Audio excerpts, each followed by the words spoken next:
Au travers de son magazine et d'une série de 3 entretiens croisés d'universitaires et de professionnels, PopScience s'interroge les conditions d'une réconciliation entre l'industrie et la société. Et pour cette première interview, nous recevons Manuela Martini, professeure d'histoire contemporaine au LARA et à l'université Lumière Lyon 2, ainsi qu'Hervé Joly, directeur de recherche CNRS, historien au laboratoire Triangle. Ensemble, nous évoquerons les évolutions du paternalisme industriel depuis le XIXe siècle et nous allons nous éclairer sur le fait de savoir si l'industrie a fini par échapper à cette conception traditionnelle et quelque peu patriarcale des rapports sociaux dans l'entreprise. Avant tout, pouvez-vous nous expliquer ce qu'est le paternalisme industriel? Le paternalisme industriel est l'ensemble des formes d'action sociale que les employeurs, donc le patronat, mettent en place à partir de la fin du XVIIIe siècle en Angleterre, au moment de la première industrialisation, de la première vague d'industrialisation, et en France un peu plus tard, à partir du début du XIXe siècle, qui vise justement à offrir aux employés, aux salariés, aux ouvriers, aux ouvrières, donc toute une série de formes d'assistance ou par exemple de logement, des services que dans les usines, donc ça accompagne du coup aussi l'encadrement de la vie en dehors du travail. Donc l'idée, c'est de prendre en charge l'ensemble en fait de la vie ouvrière à l'intérieur de l'usine et à l'extérieur aussi de l'usine. Alors le paternalisme, on peut se demander finalement pourquoi il existe. Alors du côté patronal, on va souvent avoir tendance à le présenter comme une forme de générosité patronale, bon, ce qui peut être souvent lié au catholicisme social, par exemple à l'idée que le patron ne doit pas simplement donner du travail et payer un salaire à ses ouvriers, mais qu'il doit aussi être bon et généreux. En fait, Manuela l'a dit, quand on essaie de comprendre pourquoi les entreprises font du paternalisme, ce n'est pas de manière désintéressée. Parce que le gros problème des patrons, dans des périodes qui sont souvent des périodes où il y a du plein emploi, c'est d'attirer de la main-d'œuvre et de garder la main-d'œuvre dans des lieux industriels qui sont parfois des lieux assez éloignés des lieux d'habitation habituels, parce que l'industrie a des contraintes d'implantation. L'industrie doit par exemple se trouver en proximité de ressources minérales, de mines par exemple, donc dans des lieux qui peuvent être dans des endroits assez éloignés des zones d'habitation, où l'industrie doit se trouver au bord de rivières, plus tard devra exploiter des chutes d'eau pour bénéficier de l'hydroélectricité, etc. Donc ce qui amènera par exemple de l'industrie à s'implanter dans les montagnes, les Alpes, les Pyrénées, dans des lieux où il y avait relativement peu de population. Donc il faut arriver à garder ces populations sur place, à les fidéliser à l'entreprise, et puis il faut aussi essayer de faire en sorte que ces ouvriers non seulement restent, mais ne soient pas trop revendicatifs, ne se mettent pas en grève, donc il faut arriver à les satisfaire et les fidéliser. Et c'est le but du paternalisme. Dès lors, est-ce qu'on peut dire que le paternalisme est une forme d'autorité qui s'appliquerait à toutes les composantes de l'usine? Oui, le paternalisme, c'est une dimension familiale. C'est un peu considérer les ouvriers comme ses enfants, et qui devront donc respecter l'autorité du père patron. Et donc, effectivement, il y a cette idée que l'entreprise doit être une grande famille et que les enfants, du coup, doivent obéir à leur chef bon, on va pour cela leur offrir un certain nombre de services et avec l'espoir qu'en échange, ils se montreront reconnaissants et fidèles. Justement, je suis totalement d'accord avec ce que vient de dire Hervé, parce qu'il y a cette idée d'une famille hiérarchisée derrière. C'est ces rapports asymétriques, on peut vraiment le définir dans ces termes, qui régit aussi l'ensemble des relations au sein de cette famille métaphorique, mais qui en fait est une famille où les rôles, donc on a parlé des ouvriers et des patrons, on pourrait aussi introduire les contremaîtres, les personnels intermédiaires, hein, où chacun a son rôle et où chacun en fait doit respecter précisément cet enchaînement de rôles et des relations du coup qui impliquent bien sûr de la réciprocité, parce qu'évidemment en échange de cette fidélité, on offre des services que nulle part ailleurs dans la société de cette époque où l'État intervient très peu avec les institutions charitables dans l'assistance ou dans les formes de protection sociale. Donc on offre beaucoup en fait aux ouvriers. Il y a toute une série de dispositifs qui sont mis en place, donc pouponnières, crèches, salles d'allaitement qui sont spécifiquement du coup destinés aux femmes, aux ouvrières. D'autres types de services sont beaucoup plus larges et ont trait on va dire la prise en charge de la santé, donc l'hygiène, tout ce qui est aussi loisirs, hein. Il y a aussi des fêtes. Donc toutes ces initiatives dont on parle sont bien sûr toujours pensées dans le cadre de la gestion hein, de l'usine. En général, il s'agit des services qui sont mis en place à côté des grandes usines ou de lieux de production où on concentre main-d'œuvre, donc qui parfois peut être vraiment très concentré, arriver à 2 ou 3 000, 5 000 unités. Donc il s'agit vraiment des grandes entreprises avec donc des villes en fait, ouvrières, hein, donc les company towns comme on les appelle au Royaume-Uni, qui grandissent et qui s'accroissent donc justement grâce aussi au fait qu'on bénéficie des services particulièrement évidemment appréciés par les populations locales hein, de ces régions, souvent à l'écart, comme on l'a vu, comme on l'a dit, des grands centres urbains.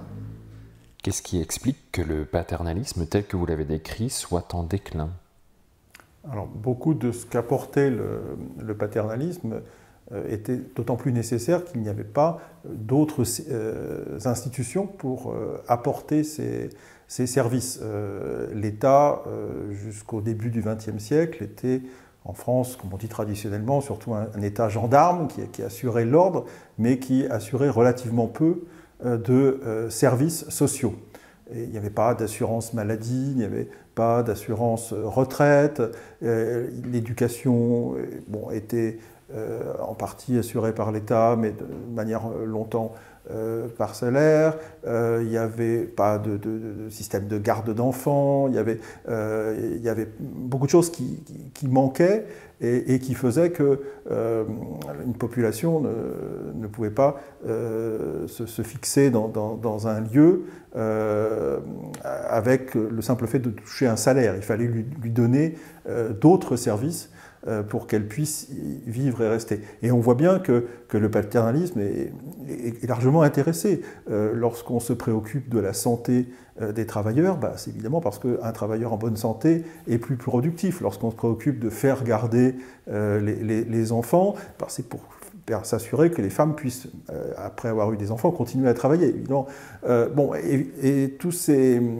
services devaient être assurés par les entreprises. Alors, certes, de manière volontaire, elles n'étaient en théorie pas obligées de le faire, mais en pratique, alors beaucoup d'entre elles y étaient obligées. Moins, par exemple, des entreprises qui étaient dans des grandes villes, comme par exemple à Lyon, il y avait des services qui pouvaient être assurés par d'autres institutions, où il y avait un bassin de population important qui pouvait être disponible pour travailler. Mais dès qu'on était dans des lieux où il fallait attirer de la main-d'œuvre, là, forcément, une entreprise, finalement, elle était obligée de faire du paternalisme, sinon elle n'aurait pas pu attirer et garder sa main-d'œuvre. Alors, ce qui a changé, c'est qu'au cours du XXe siècle, déjà un petit peu avant la Deuxième Guerre mondiale et surtout après, avec le développement de la sécurité sociale, des assurances retraite dans un cadre public, du logement social aussi dans un cadre public, beaucoup de services qui devaient avant être assurés par les entreprises ont été pris en charge par des institutions publiques. Et du coup, l'intervention des entreprises est devenue moins nécessaire. Alors aujourd'hui, les entreprises, d'ailleurs elles s'en plaignent beaucoup, doivent payer des charges sur les salaires notamment pour financer tous ces services publics, tous ces services sociaux. Et elles s'en plaignent, mais souvent elles oublient qu'avant, certes, elles payaient moins de charges, mais qu'elles devaient finalement assurer elles-mêmes ces services et que ce n'était pas forcément moins cher. Tout à fait. Je pense que des exemples intéressants de transition en fait entre ce système paternalisme, donc cette mise en œuvre donc, de la part du patronat et des employeurs de toute une série d'actions sociales d'une part et la concurrence que l'État social peut faire et qui du coup transforme aussi les relations entre ouvriers et donc salariés et employeurs, est liée donc sans doute à la présence jusqu'à l'entre-deux-guerres et jusqu'au début des années 40-50 dans certaines régions européennes, dans certains pays. Je pense notamment à l'Italie, un exemple qui est celui d'Olivetti, donc c'est l'un des leaders de la production des machines à écrire. Donc l'Olivetti est la machine à écrire peut-être la plus connue, je pense, de cette époque.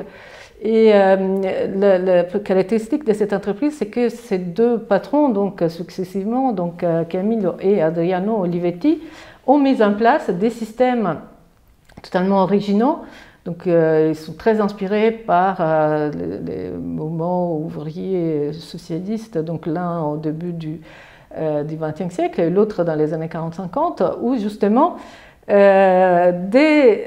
sortes d'utopies en fait un peu sociales sont mises en place. Donc, c'est très intéressant parce qu'on passe d'un rapport strictement paternaliste, donc avec, parce qu'il y a plusieurs courants en fait au sein du paternalisme, on peut justement, comme l'a dit Hervé, voir des influences chrétiennes, des influences plutôt socialistes, des influences plutôt réactionnaires quelque part, hein, conservatrices. Là, c'est plutôt le cas d'une influence très engagée d'un point de vue politique, mais où on passe d'une prise en charge directe, donc où l'ouvrier singulier est pris en charge par l'employeur, dans le cas de Camillo Olivetti, à une vision complètement différente d'après Deuxième Guerre mondiale, dans les années 50-70, où les travailleurs ont des droits vis-à-vis de l'entreprise et donc de l'employeur qui mettent en place donc un système de comités d'entreprise où on discute donc des actions sociales à mettre en œuvre donc conjointement et donc où ces services, ces formes paternalistes de soutien sont aussi les reflets du coup d'une vision différente du rôle des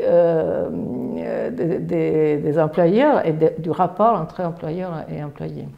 Le paternalisme a-t-il à voir avec le développement conjoint du patriarcat dans la société et en entreprise ? Le paternalisme s'inscrit dans une conception en fait des relations entre les hommes et les femmes, entre les différents membres de la famille, comme on l'a dit tout à l'heure, qui est propre, lorsqu'on parle de paternalisme, aux relations au sein de l'usine et qui a plus largement trait à des relations sociales qui sont définies par une construction des rôles des hommes et des femmes qui est différenciée selon les contextes. Moi, je dirais que plutôt que de parler de manière abstraite de patriarcat, qui est un terme qui sinon risque d'être un peu historique, donc comme vous voulez, je dirais qu'il est préférable de parler des systèmes de genre où s'inscrit donc des relations des genres entre les hommes et les femmes construites de telle manière qui représentent, qui peuvent être résumées aussi dans des relations telles celles qui donc régissent les paternalismes, donc où il y a cette relation hiérarchisée et où la place des hommes et des femmes est effectivement pensée de manière complémentaire d'une part, mais avec aussi cette dimension, la relation entre les deux sexes est déterminée par une hiérarchie entre les deux où l'homme a le rôle de chef de la famille. Parce qu'en fait, la notion de paternalisme renvoie à cette idée que il y a un chef et que les chefs, et ça remonte au droit romain de cette famille, est effectivement le pater familias qui avait un pouvoir très étendu en fait dans les droits romains, c'est-à-dire qu'il pouvait effectivement décider jusqu'à la mort en fait des membres de la famille, c'est-à-dire qu'il avait le droit de correction, comme on l'appelait, c'est-à-dire les droits de corriger, c'est-à-dire les droits, y compris de utiliser la force physique pour imposer sa volonté. Et tout cela en échange évidemment de la prise en charge de la nourriture, etc., et de toutes les formes d'entretien que cela implique évidemment de la part de celui qui est au chef, au sommet de cette hiérarchie. Donc oui, il y a un lien, mais je dirais qu'il faut, selon les contextes historiques, donc bien les situer et ne pas imaginer un patriarcat qui serait identique à toutes les époques. Donc, à cette époque spécifique, donc celle de l'industrialisation, où il y a cet apogée du paternalisme entre, disons, le début du 19e siècle et les années 30-40, parce qu'il y a encore des formes, malgré l'essor du moment ouvrier, du moment social, il y a vraiment encore des formes de paternalisme industriel très visibles dans l'espace industriel jusqu'aux années 30-40. Pendant toute cette époque, il y a aussi ces relations, cette construction des relations déjà entre hommes et femmes qui est celle donc, dont nous parlons avec une hiérarchie entre hommes et femmes qui est liée aussi à la mise en place, donc évidemment, du Code civil en France notamment, où la famille est régie donc par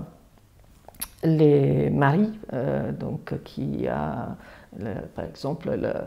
l'autorité maritale, donc on l'appelle de ce terme, qui a donc l'administration, qui détient l'administration des biens du ménage et donc qui doit aussi du coup avoir ce rôle de direction de la cellule familiale. Oui, le paternalisme s'exerce à l'égard de l'ensemble des ouvriers et des ouvrières, mais il y a évidemment un paternalisme qui est particulièrement tourné vers les femmes. Alors les femmes qui peuvent être des épouses, mais qui sont parfois des femmes célibataires, parfois des mères célibataires, parfois des veuves aussi, il y en a beaucoup après la Première Guerre mondiale. Et donc le paternalisme va finalement assurer une sorte de patriarcat de substitution pour ces femmes, qu'il est particulièrement important d'encadrer et également d'encadrer idéologiquement. Le paternalisme a une dimension religieuse, le paternalisme parfois va par exemple contribuer à la construction d'églises dans des quartiers industriels et avec l'idée que les ouvriers et les ouvrières, les femmes en particulier, passent du temps à l'église, bénéficient de cet encadrement idéologique, culturel, comme on voudra, qui éventuellement les détournera d'autres orientations plus laïques, socialistes, etc. Donc le paternalisme, ce ne sont pas que des services sociaux, c'est aussi un encadrement culturel et idéologique. Il y a des exemples, notamment si on prend les mines, les grandes industries minières, il y a une multinationale qui s'appelle Peñarroya, qui est un très bon exemple de ce point de vue, parce qu'en fait on a pendant l'entre-deux-guerres, introduit une forme de rationalisation de la production qui est extrêmement sophistiquée et donc qui implique en fait un prime au rendement des ouvriers, des mineurs, donc qui s'accompagne en fait dans la gestion, donc la mise en place de ces systèmes de rationalisation qui s'appelle BEDO, s'accompagne aussi d'une vision plus large de la gestion de l'ouvrier en dehors de la mine, parce que justement c'est en dehors de la mine, donc au sein de la famille, qui reprend des forces. Donc c'est assez intéressant Donc, lorsque on instaure des critères de chronométrage et des calculs de l'effort physique extrêmement poussés, sophistiqués d'un point de vue donc, de la rationalisation du travail, on prend en charge également toute la sphère donc, familiale plus large. Et là, les femmes interviennent, du coup, comme le disait justement Hervé, donc on incite au mariage tout d'abord, parce que c'est aussi un facteur de stabilité, parce qu'évidemment, ce qui est évident, c'est que les jeunes célibataires, hommes célibataires, sont beaucoup plus mobiles que les hommes mariés. Donc on les incite au mariage et en plus on les incite aussi à utiliser donc les magasins d'entreprise et les épouses, on les forme. C'est tout parce que l'hygiène, justement comme on l'a vu, sert aussi à rendre plus performant, donc à augmenter la productivité des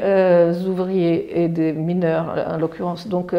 là vous avez un bon exemple de paternalisme prend en charge l'ensemble en fait de la vie donc usinière et en dehors de l'usine, et où les ingénieurs en fait sont extrêmement attentifs à toutes les dimensions et donc organisent par exemple des cours d'économie domestique pour les jeunes filles qui donc sont censées ensuite se marier avec des mineurs, et donc où on apprend à faire des plats avec certaines caractéristiques, donc en termes nutritionnels par exemple. Donc c'est assez intéressant de voir cette prise en charge globale vraiment de la vie des ouvriers et des ouvrières. Peut-on dire au XXIe siècle que l'industrie a échappé à ces formes de paternalisme que vous avez décrites? Oui, les patrons d'aujourd'hui, les chefs d'entreprise d'aujourd'hui ont un peu oublié leur chance, qui est qu'aujourd'hui, finalement, leur obligation consiste essentiellement à verser un salaire, une rémunération à leurs employés, à leurs ouvriers, et que le reste, finalement, n'est pas nécessaire. Aujourd'hui, on voit par exemple beaucoup d'entreprises, d'usines en particulier, qui s'implantent en périphérie, parfois assez lointaine des villes, et un patron aujourd'hui n'a pas à se préoccuper de savoir comment ces employés, ces ouvriers vont se déplacer pour venir. Alors éventuellement, il y aura des transports en commun qui l'assureront, mais s'il n'y en a pas, les ouvriers les employés seront supposés avoir leurs propres moyens de locomotion, une voiture en particulier. Et puis, aujourd'hui, un patron ne se préoccupe pas de savoir où sont logés ses ouvriers, ses employés. Ils ne se préoccupent pas de la garde de leurs enfants. Exceptionnellement, il y a des crèches d'entreprise, mais c'est quand même assez restreint. Tout ça est largement assuré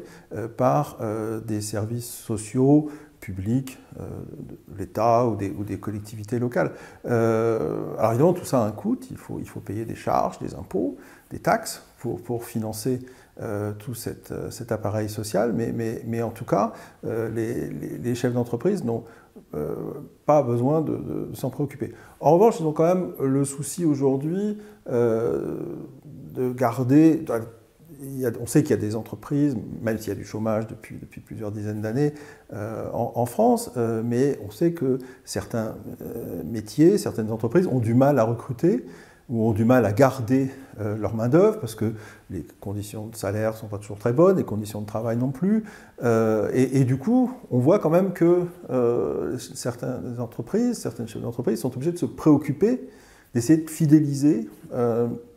leur main-d'œuvre. Alors, ça peut se faire notamment en donnant des